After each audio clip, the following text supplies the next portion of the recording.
nobody was ready for. Before the napkin bird, before the scream, before Edward Crawford walked through that door. Haley Simmons clocked in at 11:47 a.m., 13 minutes early, same as always. She tied her apron in the kitchen, tucked her phone into the front pocket, and checked the screen one more time. 3 missed calls from Grandma Odell's home care aide. She didn't call back. Not yet. Because calling back meant hearing a number, how much was owed, how far behind they were, how many weeks the aide could keep showing up for free before she stopped showing up at all. Haley put the phone away and pushed through the kitchen door. "You look like you slept in a mailbox," Ruth Bellamy said from behind the register. "Good morning to you too, Ruth." "I'm serious. You eating?" "I ate, liar." Ruth slid a biscuit wrapped in foil across the counter. "Eat that before the lunch rush, or I'm docking your pay." "You don't pay me enough to dock." "Exactly, so eat." That was Ruth, 61 years old, owner of Bellamy's Corner Cafe since 1996. She'd built the place with insurance money after her husband died, turned a 2-room sandwich counter into the only diner on this block that survived 3 recessions and a pandemic. Tough mouth, soft hands. The kind of woman who'd fire you Monday and pay your rent Tuesday. Haley bit into the biscuit and got to work. The lunch crowd was the usual. Mr. Perkins in booth 3, grilled cheese, no tomato, extra pickle, same as every Saturday since his wife passed. 2 college kids splitting a milkshake and studying for something they'd probably fail. A woman in scrubs eating alone, staring at her phone like it owed her money. Haley moved through them the way she always did. Quiet, quick, noticing things nobody asked her to notice. She refilled Mr. Perkins's sweet tea before he finished the first glass. She brought the college kids extra napkins because one of them always spilled. She left the woman in scrubs alone because sometimes that's what people actually need. "Order up, table 6, Ruth called. Haley grabbed the plates. 2 burgers, 1 salad, a kid's meal with the fries arranged in a smiley face, because she always did that, even though nobody asked. Table 6 was a mother with 2 daughters. The younger one saw the fries smiley and gasped like Haley had performed actual magic. "Mom! Mom! Look!" The mother glanced at the plate, then at Haley. Didn't say thank you. Didn't look up again. Haley didn't flinch. She never did. She dropped the check at table 2, a guy in a polo who'd been camping for 90 minutes on a $6.50 order. He left 3 quarters and a dime on the table. 85 cents. Haley pocketed it without expression, wiped the table, reset the silverware. Ruth watched from the kitchen window and shook her head. Later, when Haley wasn't looking, she slipped a $5 bill into the tip jar under Haley's name. That was the thing about Haley Simmons. She never complained. Not about the tips, not about the hours, not about the fact that she was 2 semesters away from a degree in early childhood education that she'd probably never finish because her grandmother's medical bills ate every dollar before it landed. She just worked, showed up, paid attention. And she had this thing Ruth called the radar. Haley could walk into a room and know within 30 seconds who was hurting. Not because they told her, because she watched. The way someone held their coffee cup, the way someone's laugh came a half second too late, the way a child's eyes darted before a meltdown hit. She couldn't explain it, didn't try to. It was just how she was built. So when the front door opened at 12:15 p.m., and a man in an Oxford shirt walked in holding the hand of a small boy who was already trembling, Haley clocked it before anyone else in the room. The boy's fingers were fluttering, his breathing was shallow. His eyes were scanning the ceiling lights like they were hurting him. Haley reached over and angled the window blinds. quietly pulled the fluorescent table menu out of the booth before they sat down, replaced the metal spoon with a wooden stirrer. She didn't say a word, didn't explain. The man didn't notice, but the boy, just for a second, stopped trembling. And that was before everything went wrong. That night, two people sat alone in two very different rooms, carrying the same weight. Haley's apartment was above a laundromat on East Broad Street. One bedroom, a kitchen that doubled as a living room. The washing machines downstairs vibrated through the floor from 6 a.m. to midnight every single day, until the hum became something she didn't hear anymore, the way you stop hearing your own heartbeat. She dropped her keys on the counter, pulled out her phone. 3 missed calls from Denise, her grandmother's home care aide. She called back. "Haley, I love Miss Odell. You know I do." Denise's voice was careful, practiced, the voice of someone who'd rehearsed what she was about to say. "But I'm 4 weeks behind. I got my own bills." "I know. I'm gonna—" "You said that last month." Silence. "Just give me till Friday, Denise. Please." Friday. That's it. Haley hung up. She sat at the kitchen table, the same table where her grandmother used to help her with homework, and opened the laptop. One new email. Financial aid office. Subject line. Application status update. She already knew before she clicked. "We regret to inform you." She closed the laptop. Didn't slam it, didn't cry, just closed it. Pulled the stack of medical bills from under a textbook she hadn't opened in 8 months and counted what she had. $340. That was it. That was everything. 12 miles west, Edward Crawford walked through the front door of a house worth $4.6 million and heard nothing. That was the thing about the Crawford estate. It was built for sound to disappear. Marble floors, vaulted ceilings, rooms so large that footsteps dissolved before they reached the walls. Oliver was already in bed. The monitor on Edward's phone showed the boy asleep, curled tight, blanket kicked off, the way he always slept. Greta had filed her nightly report and left it on the kitchen island. 3 pages. Times, meals, behavioral notes, medication log. She wrote about Oliver the way an engineer writes about a machine. Edward didn't read it. Not tonight. He walked upstairs, past Oliver's room, past the guest room, past the bathroom no one used, down the hall to the master bedroom. Closet was exactly as she'd left it. Dresses still wrapped in dry cleaning bags, shoes lined up on the rack, a scarf, lavender, cashmere, draped over a hook by the door. Edward picked it up, held it to his face. 3 years since the accident. 3 years since a truck ran a red light on Route 288 and took her out of the world in 4 seconds. 3 years, and the scarf still smelled like her perfume. Or maybe it didn't. Maybe he just needed it to. He stood there for a long time. Then he thought about the diner, about the waitress, about the way his son's mouth had moved, that tiny, impossible curve, and how it was the closest thing to Claire he'd seen since she died. Edward came back the next day, and the day after that. He didn't explain, didn't call ahead, just showed up with Oliver at the same booth, same time, and ordered the same thing. Black coffee, scrambled eggs for the boy. Nothing else. Haley didn't ask questions. She just folded. Napkin birds on Monday, a napkin frog on Tuesday. Something that might have been a dog on Wednesday. She laughed at that one, and Oliver's eyes tracked her face when she did. By Thursday, Oliver was arranging the animals in a line along the windowsill, sorting them, adjusting their positions, starting over when one was crooked. Greta watched from the end of the booth, arms crossed, mouth tight. Ruth watched from behind the register.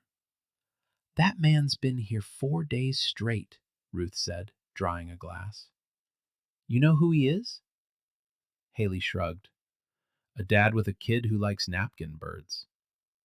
Mm-hmm. Ruth set the glass down. Girl, I Googled him. Ruth. Pinnacle Atlantic Holdings. Look it up. I don't need to look it up.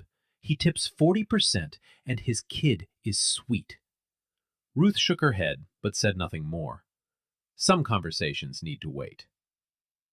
That Friday, Haley came home to a yellow paper taped to her front door. 30-day eviction notice.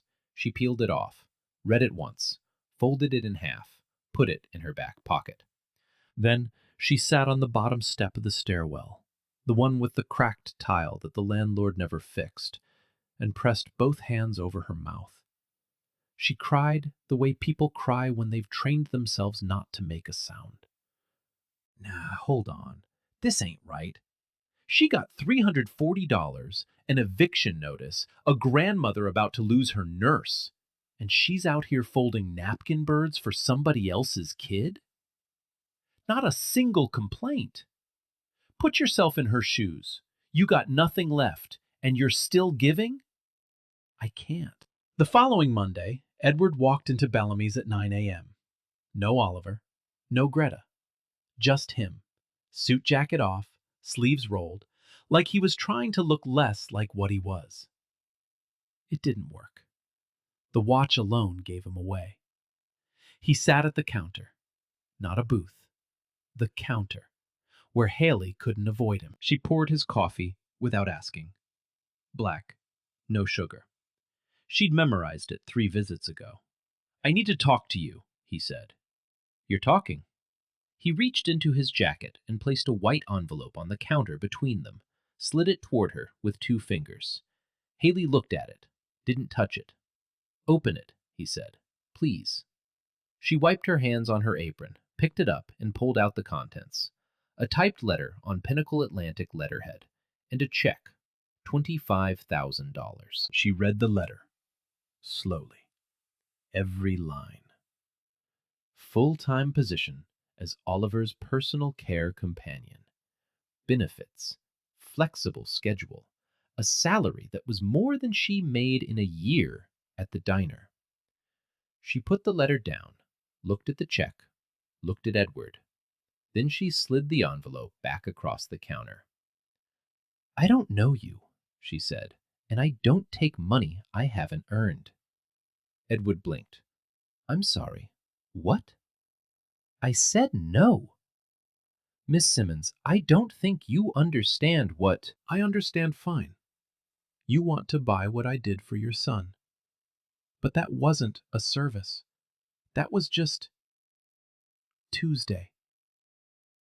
From the kitchen, Ruth Bellamy's hand froze mid-reach for a stack of plates. She'd been listening to every word. Edward sat there for a long moment. He wasn't used to this. People didn't slide things back to Edward Crawford. They asked for more. My son hasn't smiled in 6 years, he said quietly. He smiled at you. I'm not trying to buy anything. I'm asking for help. Haley held his gaze, said nothing. Then she picked up the coffee pot and walked to the next customer. Edward left the envelope on the counter. Haley didn't touch it for the rest of her shift. Ruth locked the front door at 9:15 p.m., flipped the sign to closed, walked straight to the kitchen where Haley was scrubbing a grill pan like it owed her rent. So, Ruth said, leaning against the doorframe, you just turned down $25,000. Ruth, 25,000. I heard the number. Girl, I love your pride. Lord knows I do.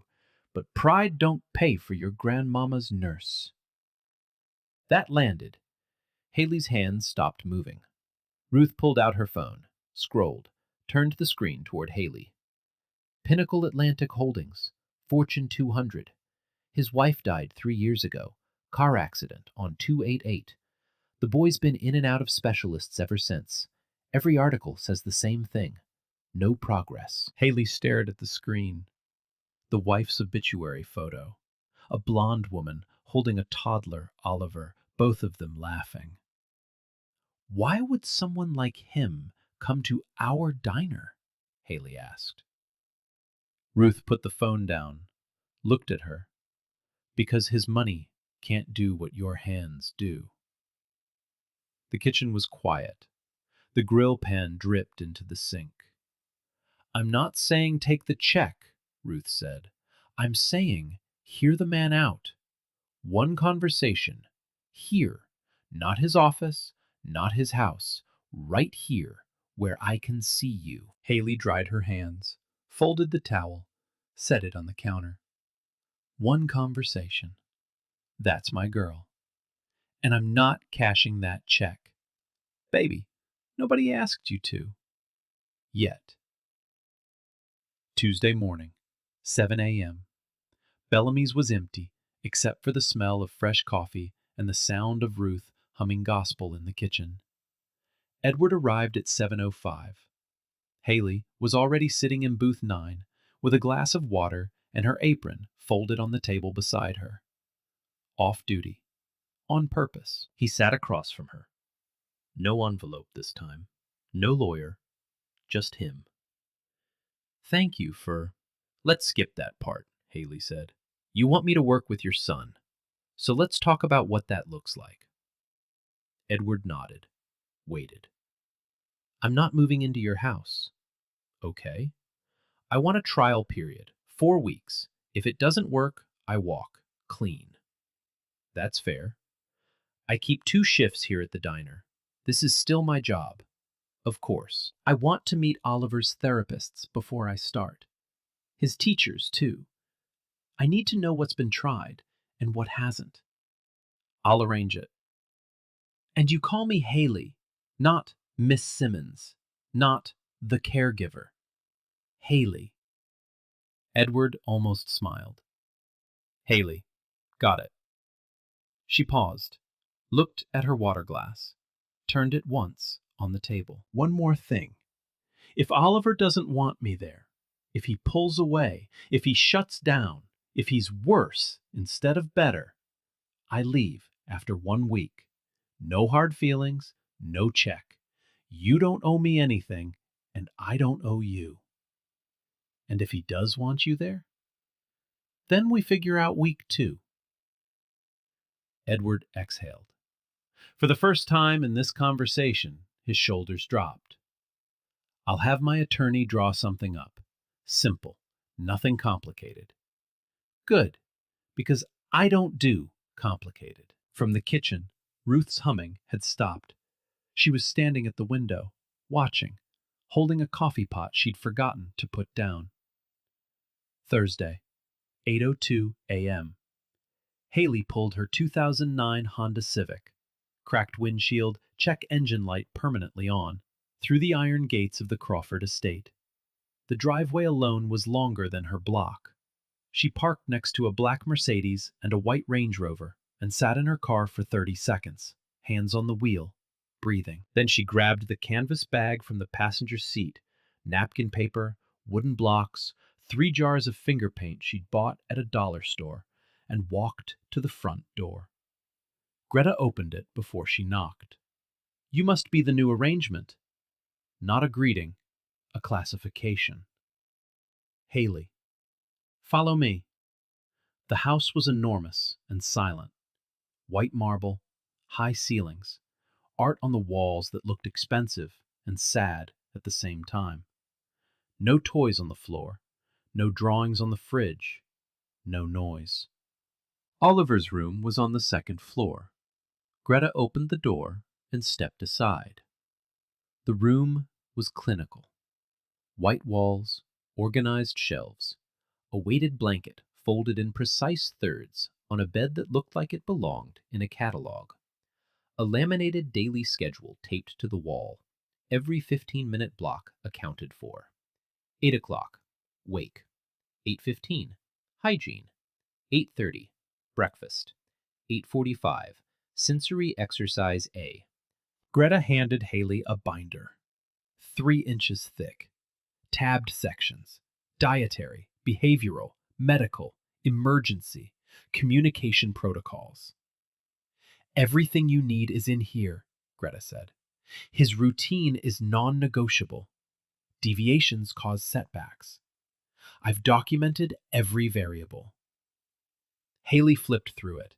Pages and pages of charts, graphs, notes in small handwriting. Oliver reduced to data points. She closed the binder, set it on the desk. Where's Oliver? Downstairs. Breakfast ends at 8:45. Can I see him? Greta's mouth tightened. He's on schedule. I'll wait then. Haley sat on the floor, right there in the middle of Oliver's room, cross-legged, canvas bag open. She pulled out a stack of napkin paper and started folding. She didn't look at the binder again. At 8:51, a small shadow appeared in the doorway. Oliver stood there, rigid, fingers fluttering, eyes scanning the room like something had changed and he needed to map it. His gaze landed on Haley's hands. She folded. Slow, steady. A bird first, then a frog, then something she hoped looked like a rabbit. Oliver inched forward. 1 step. 2. He lowered himself to the floor 3 feet away from her and watched. By 9:30, he was sitting beside her. By 10:15, he was touching the animals, lining them up in a row along the baseboard. By 11, he placed one in Haley's palm. A gift. His first. Greta watched from the hallway, arms folded, jaw set. The week unfolded fast. Day 2. Oliver followed Haley from room to room. Not close, 5 feet behind, but following. Day 3. She introduced textures, velvet scraps, warm water in a shallow bowl, garden soil in a tin cup. Oliver pressed his fingers into each one, again and again, mapping the feeling. Day 4. Haley hummed while she worked. An old hymn, something her grandmother used to sing when Haley was scared of thunderstorms. Low, steady, no words. Oliver's head tilted. By afternoon, he was humming back. Same melody, same rhythm. His version. Day 5. They walked in the garden. Oliver reached up and took Haley's hand. She didn't react, didn't gasp, didn't squeeze. She just held it, light and easy, and kept walking. Day 6. The grocery store. Edward had asked Haley to pick up a few things with Oliver. Practice. Real-world exposure. It went fine until aisle 9. The fluorescent lights buzzed louder there, and a cart crashed behind them. Oliver dropped, hands over ears, rocking. Haley sat on the floor right next to him. Didn't pull him up, didn't shush him. She hummed the hymn and put her body between him and the stairs. A woman in the next aisle whispered to her friend, "Is that her kid?" Doesn't look like it. Haley heard every word, didn't flinch, kept humming. Day 7. Edward came home early, 4:15 p.m. The house was quiet, which usually meant something was wrong. He found them in the kitchen. Oliver was sitting at the island, a crayon in his fist, blue, dragging it across paper in long, uneven strokes. His first drawing. Haley sat beside him, chin in her hand, watching like it was the most important thing in the world. Oliver looked up at his father and smiled. Edward stood there. He opened his mouth to say something. Nothing came out. He turned, walked to the hallway, pressed his back against the wall, slid down until he was sitting on the floor, and covered his face with both hands. He wept.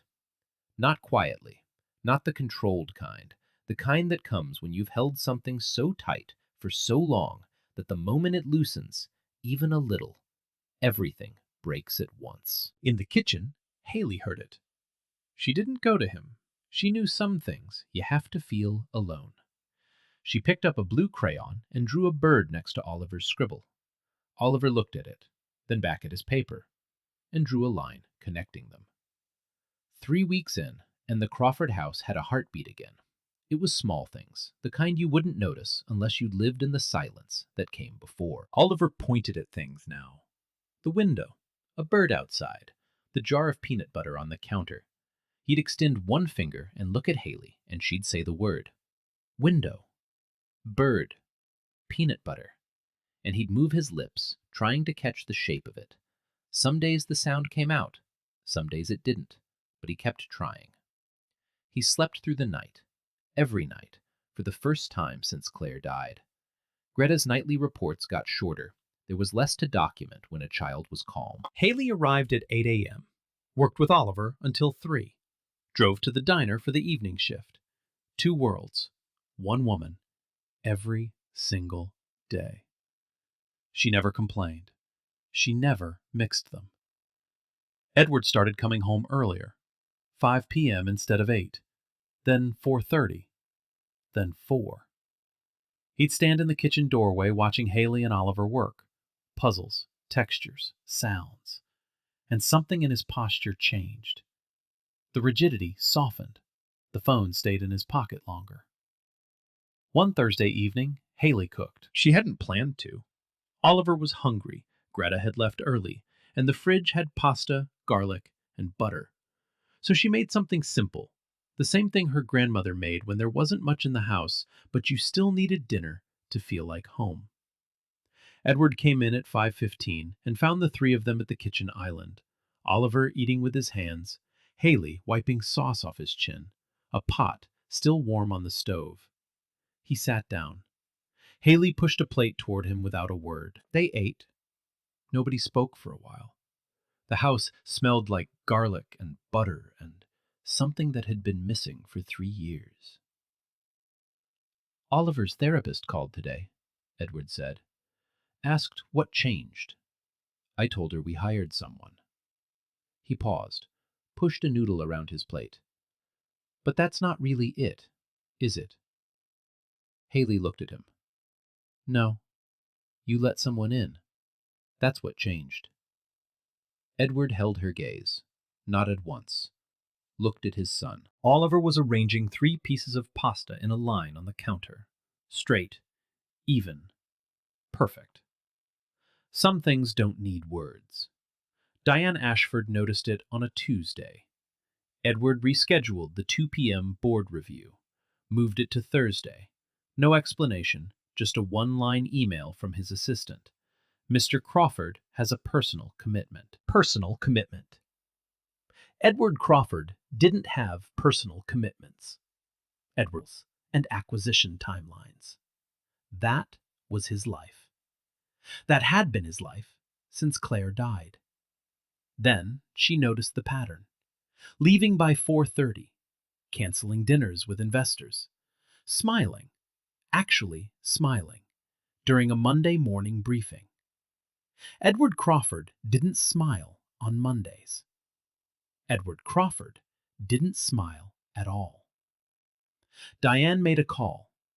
The private investigator's name was Glenn. Efficient, discreet, expensive. She'd used him twice before, once during a hostile takeover, once to vet a whistleblower. He was good at finding the shape of a person's life and making it look like whatever you needed it to look like.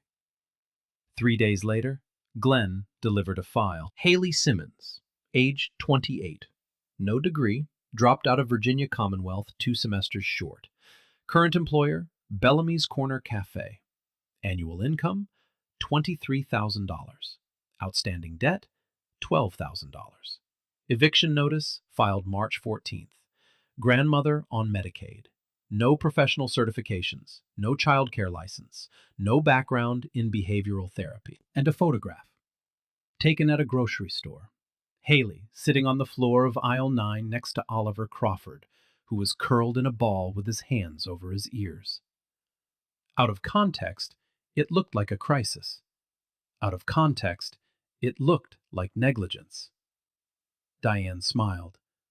Context was her business. She drafted a memo. 2 paragraphs. Sent it to board members Wallace and Thornton, the 2 most risk-averse men on the board. The framing was surgical. Concerned about the CEO's judgment. Unvetted individual with financial distress and no qualifications given unsupervised access to a vulnerable minor. Reputational exposure. Liability risk. She never mentioned Haley's race. She didn't have to. Diane arrived at the Crawford estate on a Friday afternoon, unannounced. She brought a man in a charcoal suit, introduced him as Dr. Nathan Perry, child welfare consultant. Edward met them in the study. He hadn't invited either of them. "Edward, this isn't an ambush," Diane said, sitting down like she owned the chair. "This is a friend looking out for you." "Then call first." "I would have, but this couldn't wait." She nodded to Perry. He opened a folder and placed it on the desk. The PI file. Every page a weapon.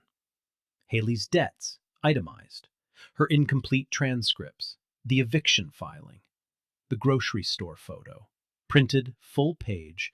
Oliver on the floor. Haley beside him. Fluorescent lights overhead making everything look worse than it was. "Who authorized this?" Edward's voice was low. "I did," Diane said, "because someone had to. Edward, you're a public figure, the CEO of a Fortune 200 company, and you've placed your nonverbal 6-year-old son in the care of an unqualified, financially desperate woman with no credentials and no oversight. She's not, if this gets to the press, or worse, to a courtroom, the board won't protect you. I'm trying to protect you." Perry leaned forward, professional, measured, rehearsed. "Mr. Crawford, my recommendation is to suspend the arrangement pending a formal review. Standard protocol in cases involving—" "Cases?" Edward looked at him. "My son isn't a case." "Of course not. But the optics—" "The optics!" Silence. Diane let it breathe. She'd done this before. Plant the doubt, then give it room to grow. Edward looked at the grocery store photo. Oliver on the floor, Haley beside him. He knew what had actually happened in that moment. He knew Haley had shielded his son.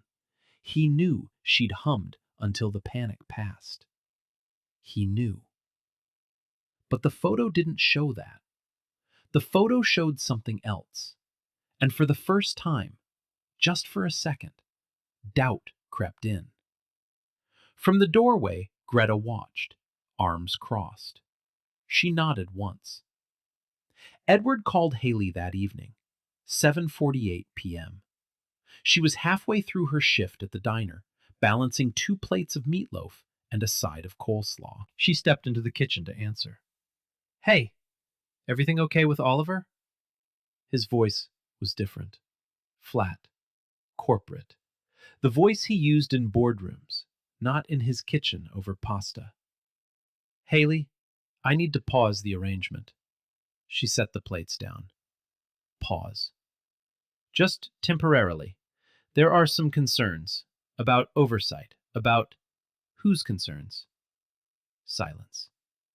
"Edward, whose concerns?" "It's just for Oliver's sake.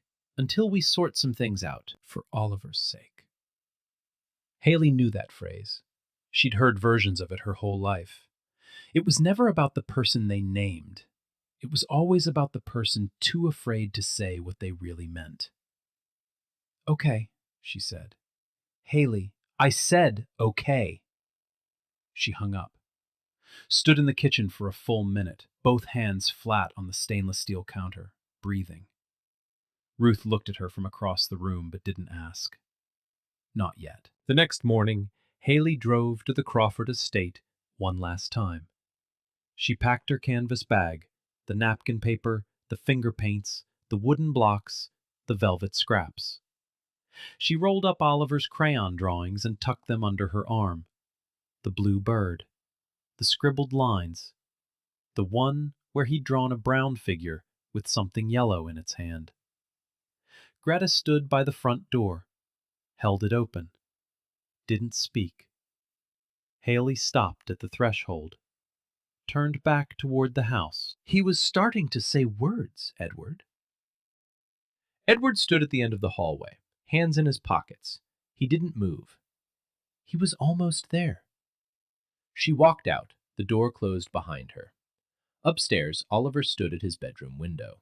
He watched the Honda Civic pull down the long driveway, past the iron gates, and disappear. His mouth opened. No sound came out. Then he screamed, the kind of scream from the diner, raw, shredded, from somewhere deeper than his lungs. He didn't stop for 3 hours.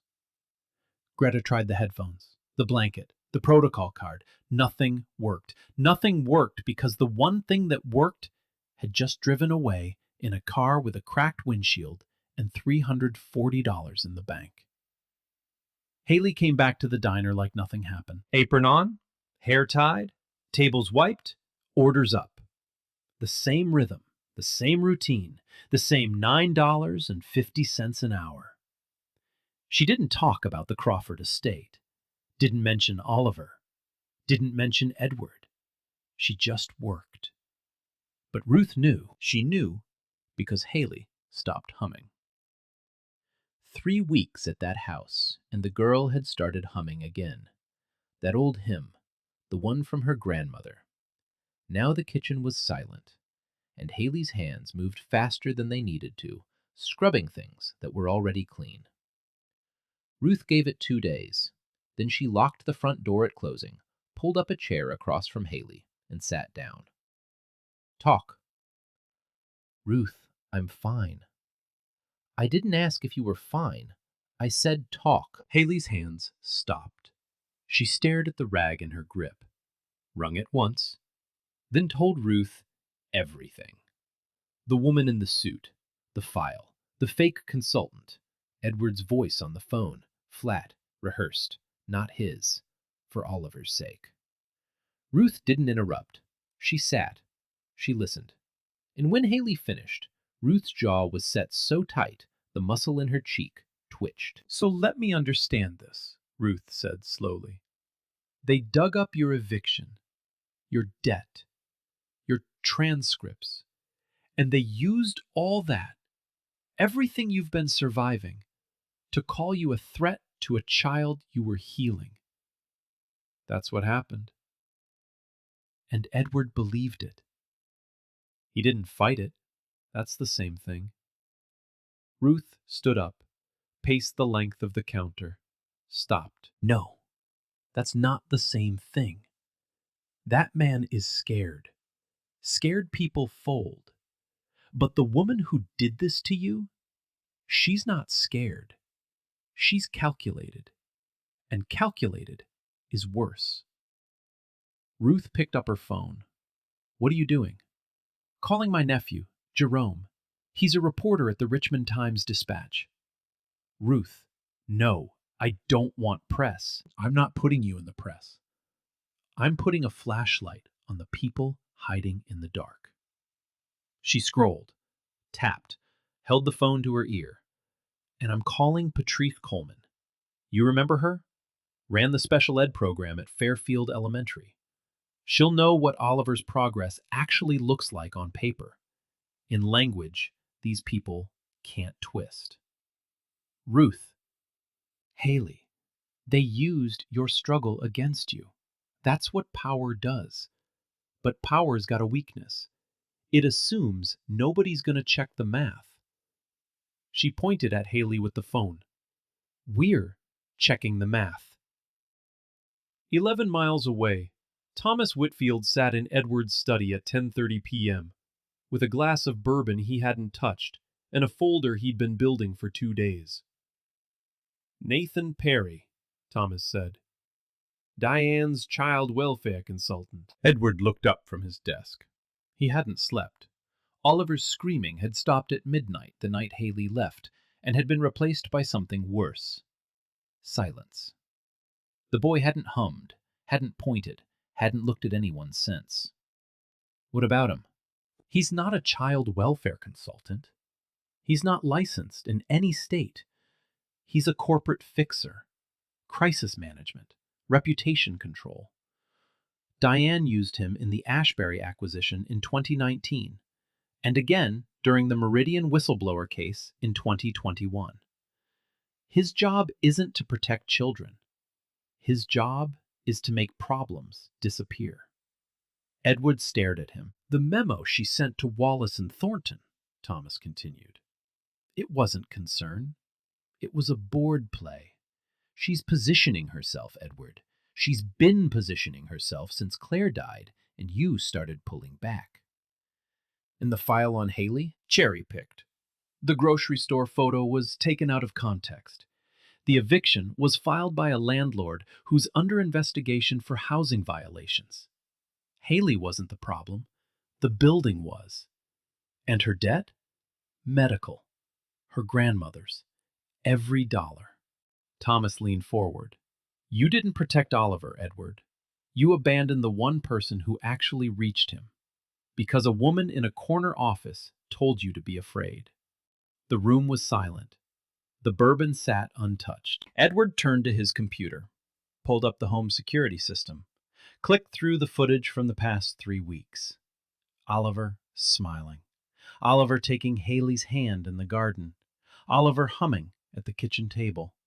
Oliver sitting on the floor beside her, lining up napkin birds along the baseboard. Then, a clip from day 6. Oliver standing in the kitchen doorway, mouth moving, trying to form a word, his lips shaping something. Again. Again. Hey, Haley. Edward's hand covered his mouth. What have I done? Thomas didn't answer. Some questions aren't meant to be answered by someone else. Monday morning, 9 a.m. Pinnacle Atlantic Holdings, 44th floor. Diane Ashford walked into the main conference room 5 minutes early, the way she always did. Power sits first. She chose the chair to the right of the head, Edward's chair, and set her portfolio down. Leather-bound, monogrammed. She'd prepared a succession timeline. Subtle, nothing aggressive. Just a gentle nudge toward the board. Edward's performance was slipping, his focus was compromised, and the company needed stability. She'd plant it during new business. Let it breathe. Let it grow. The board filed in. Wallace, Thornton, 5 others. Thomas Whitfield took a seat in the corner. Unusual. He wasn't a board member. Then Edward walked in. He looked different. Not tired, not broken. Something else. The kind of calm that comes after you've already made the hardest decision. He didn't sit down. Thank you all for coming on short notice. This won't take long. Diane smiled, opened her portfolio.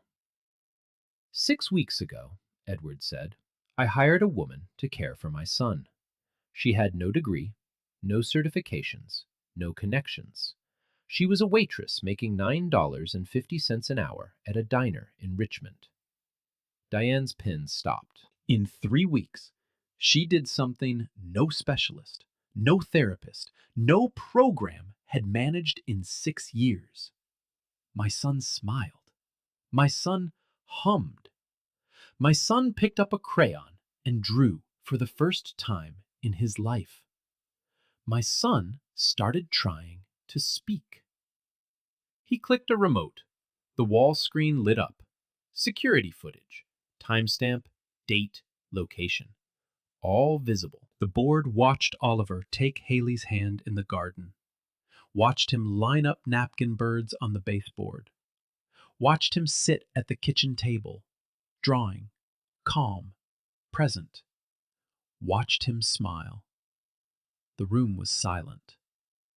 Then, Edward continued, someone in this company decided that woman was a threat. He clicked again. Diane's memo appeared on screen.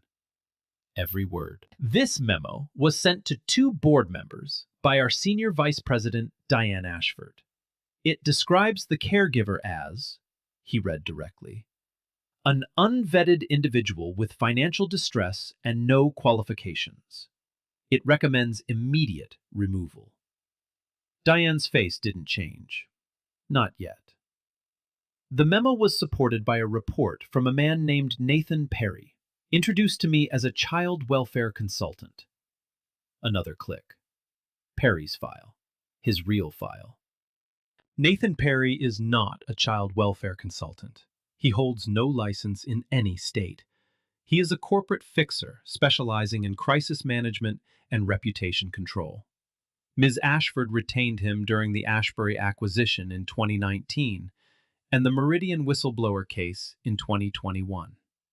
His job has never been to protect children. His job is to make people disappear. Wallace shifted in his seat.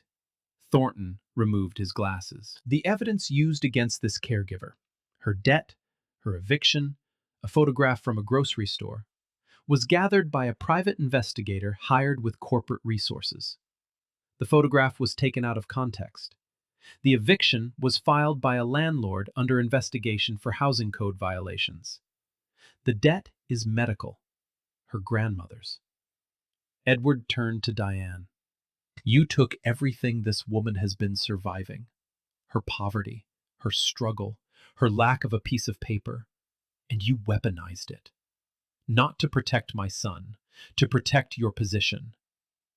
Diane's composure cracked. Just a millimeter. She straightened her portfolio. Edward, this is emotional. You're not thinking clearly. I was protecting the company's... This is about a waitress? She looked at the board. We're derailing a Fortune 200 company over a waitress? The room didn't move. Edward let the silence hold. Then, kindness isn't a skill you hire. It's a truth you recognize. He turned to the board. I'm recommending immediate termination for cause.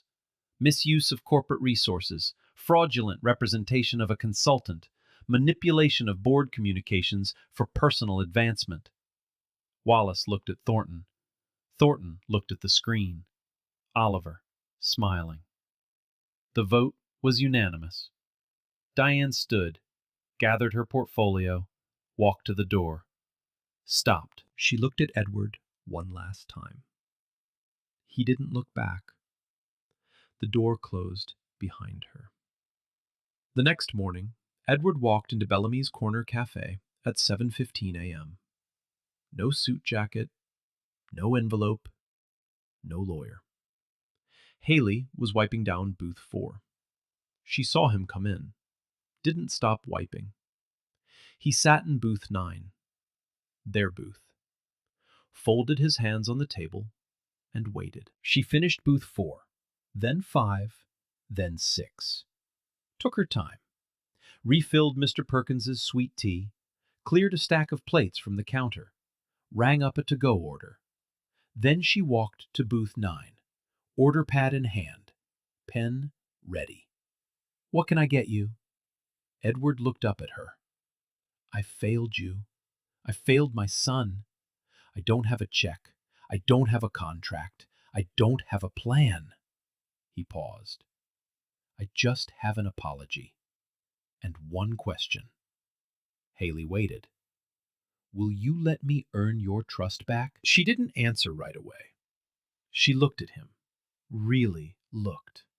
The way she looked at people when she was reading what they weren't saying. You don't earn my trust, she said. Oliver does. If he still wants me there, I'll come back. He does. He hasn't stopped. I'm not finished. Her voice was steady. Not angry, not cold, just clear. This time, I set the terms. All of them. Not your lawyer, not your board. Me. Okay, and if anyone comes at me with a file or a photo or a memo again, I'm gone. And I don't come back. That won't happen. You said that last time. You said, for Oliver's sake. That landed. Edward's eyes dropped to the table. You're right, I did. Silence. One chance, Haley said. That's what this is. One chance. From the kitchen, Ruth Bellamy stood at the window, coffee pot in hand, a tear running down her cheek that she'd deny until the day she died. That's my girl, she whispered. Haley drove through the iron gates the next afternoon. Same Honda Civic, same cracked windshield, same canvas bag on the passenger seat. She walked into the house, up the stairs, down the hall to Oliver's room. The napkin birds were still on the windowsill, every single one, untouched, exactly where they'd been the day she left. She sat on the floor, pulled out folding paper, started folding. She didn't call for him, didn't announce herself. A shadow appeared in the doorway. Oliver stood there, still, fingers fluttering, eyes locked on her hands. He didn't move for a long time. Then he walked forward, slowly, sat down beside her, close, closer than before. He reached behind him and pulled out a piece of paper, a crayon drawing, wrinkled like he'd been holding it for days. A brown figure, a yellow bird in its hand. He placed it in Haley's lap. Her eyes filled. She pressed her lips together, held it. Oliver looked at her face. Then he opened his mouth. The sound was rough, unpracticed, like a door that hadn't been opened in years, grinding against its frame. Hey, Lee. Haley's hand went to her mouth. Hey, Lee. In the hallway, Edward Crawford gripped the door frame with both hands, his knuckles white, his breath gone. His son had just spoken a name, his first word, and it was hers. Haley set the drawing down, opened her arms, slowly, gently, no pressure. Oliver leaned in, pressed his forehead against her shoulder. He didn't pull away. She held him, light, easy, the way you hold something that finally, after everything, chose to stay. 6 months later, Haley Simmons walked across a stage at Virginia Commonwealth University in a cap and gown that Ruth Bellamy had ironed 3 times because you're not graduating with wrinkles, baby. Early childhood education. 2 semesters she thought she'd never finish. Funded by a scholarship from the Crawford Foundation, not a personal check from Edward, not charity. An application, an essay, a review board that didn't know her name until they read her work. She earned it. Oliver sat in the 3rd row of the auditorium between Edward and Ruth. When Haley's name was called, Oliver stood up. He didn't clap, too loud, too much, but he raised both hands and fluttered his fingers in the air. His version of applause, the only version that mattered. The ripple kept moving. Haley worked with Oliver 3 days a week at the Crawford estate. The other 2 days, she drove across Richmond to Fairfield Elementary, where Patrice Coleman had built a special education program that was underfunded, understaffed, and doing miracles anyway. Haley consulted, trained aides, taught them what no textbook covered: how to read a room, how to slow down, how to meet a child where they are instead of dragging them to where you think they should be. Oliver was in a mainstream classroom now, with support, with a plan. He spoke in short phrases, 3, 4 words at a time, enough to ask for water, enough to say, no thank you, enough to say, Haley, come back, every Wednesday morning when she left for Fairfield. He still folded napkin birds. Every day. His teacher kept a shelf for them in the classroom. The other kids started asking him to teach them. He couldn't explain the steps with words yet, so he showed them, slowly, patiently, the way Haley had shown him. Edward restructured his schedule, stepped back from daily operations, came home by 4 p.m. He and Haley had a professional respect that lived somewhere near the border of family, never crossing it, never needing to. What was a debt repaid in presents? Ruth's Diner got new booths, a new kitchen hood, and a sign out front that still read Bellamy's Corner Cafe in the same hand-painted letters from 1996. Edward funded the renovation. Ruth approved every detail. "You can fix my kitchen," she told him, "but you touch that sign, and I'll end you." Sunday morning, Bellamy's, 9 a.m. Haley sat in booth 9, Oliver beside her. He pulled a napkin from the dispenser, folded it, slowly, carefully, tongue between his teeth. The bird was lopsided, one wing too long, beak slightly crushed. He placed it on the windowsill next to a row of others. Then he looked up at Haley and grinned. She grinned back.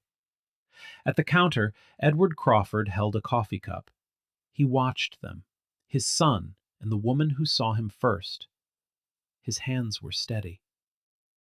So, where are they now? Haley Simmons runs a nonprofit called Ground Level. It trains caregivers in underserved communities, sensory-friendly techniques, early intervention, the kind of care that doesn't require a six-figure budget, just patience, just presence. Last year, the program reached 200 families across Virginia. Oliver Crawford is 8 years old. He reads at grade level. He has a best friend named Wyatt, who also likes folding things, mostly paper airplanes, which Oliver considers structurally inferior to birds. He's still quiet, still particular, still Oliver. But he's there, present, connected. Edward Crawford stepped down as CEO of Pinnacle Atlantic Holdings. He's chairman now, 3 days a week. The other 4 belong to his son. He told a reporter once that the smartest business decision he ever made had nothing to do with business. Diane Ashford was last seen consulting for a firm currently under federal investigation for securities fraud.